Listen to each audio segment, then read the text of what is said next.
Hello and welcome to this section of the MATLAB Tutor. In this section what we're going to do is teach you a little bit about the help menu, because what you're going to find is that even though you go through this tutorial, I'm going to teach you the most important things to get started.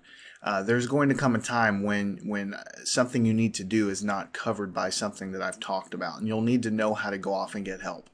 So I want to show you that right now. So there's two main really great things MATLAB has. The first is this nice help menu. There's lots of things in here, but just go to product help, which is the first entry, or F1, and you'll see that there's a large window that pops up, and really this is kind of a treasure trove of the many things that MATLAB can do. Now I'm going to warn you, it's very detailed and it's very extensive. So it's not sort of like an easy quick start guide. That's sort of the purpose of the videos. This is more of an extensive help that you would go to if you just really needed some in-depth help on something. For instance, if you're doing something really detailed way in the future and you're interested in object-oriented programming, you could drill down here into objects and classes and learn all about how to determine and how to classify an object.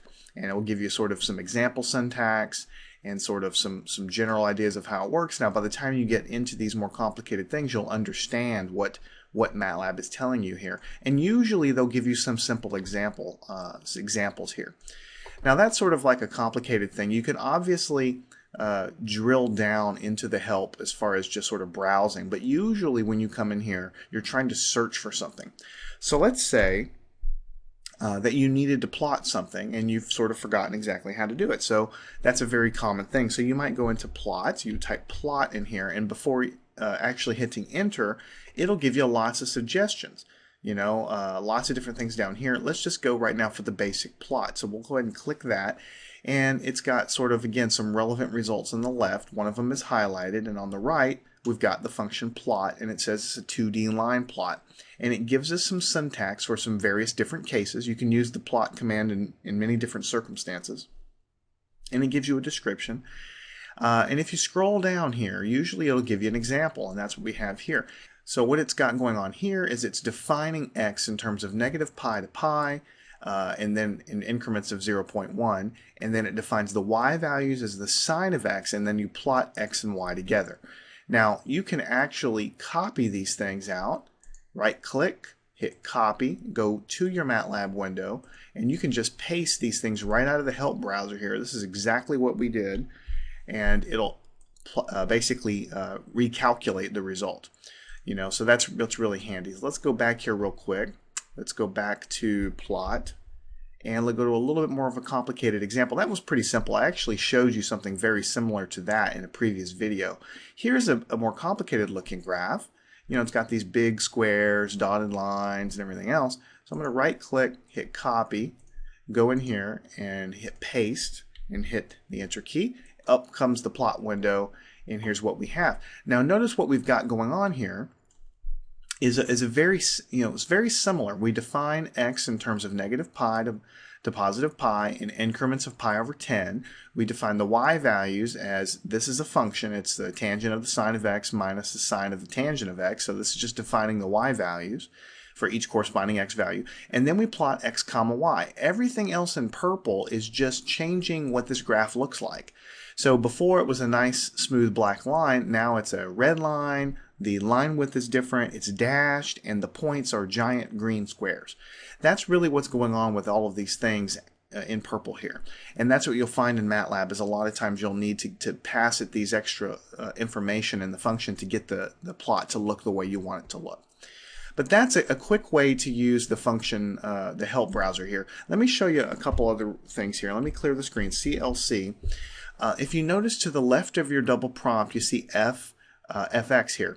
This means function. So when you click it, this brings up the function browser. This is sort of like a condensed help just to pull up functions.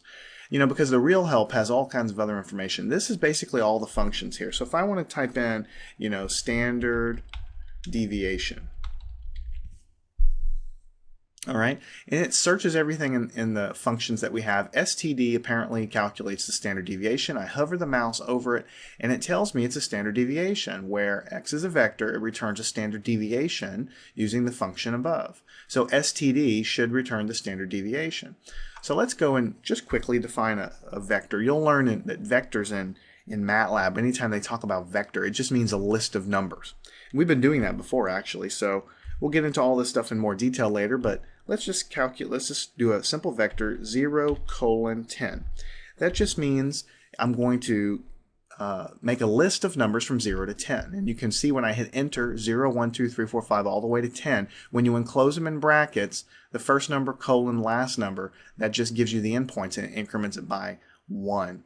And so this is my vector x. So I should be able to type in std of x. It's going to calculate the standard deviation of this list of numbers. The standard deviation is 3.166. And I can actually also, what if I wanted to calculate the mean? Let me type in the mean.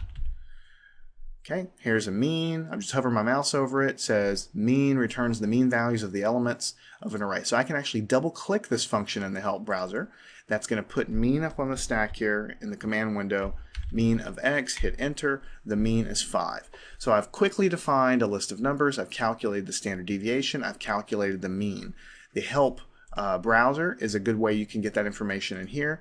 If you really know what you're drilling down for, you can go into the function browser in here, and let's say you know a function but you don't want to do either one of those, you can actually type in help std right into the command window, and it will tell you exactly what's in the help. It returns a standard deviation and so on. So you could type in help mean, and then it'll put it right here in the command window. The downside of this is it kind of clutters up your command window, and there's really no way to really erase this. You can highlight it and try to delete it. It won't really work.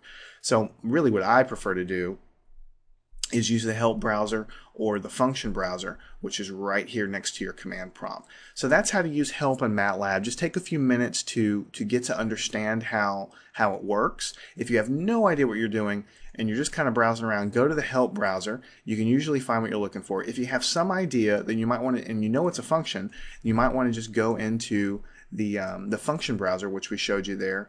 You can get to the function browser just by clicking right to the left of the command prompt here, and then you can go and sort of get a quick condensed help here. Usually there's not too many examples in this version of the help, but it tells you what it is. You can double click it, put it in the command window, and then use that function accordingly.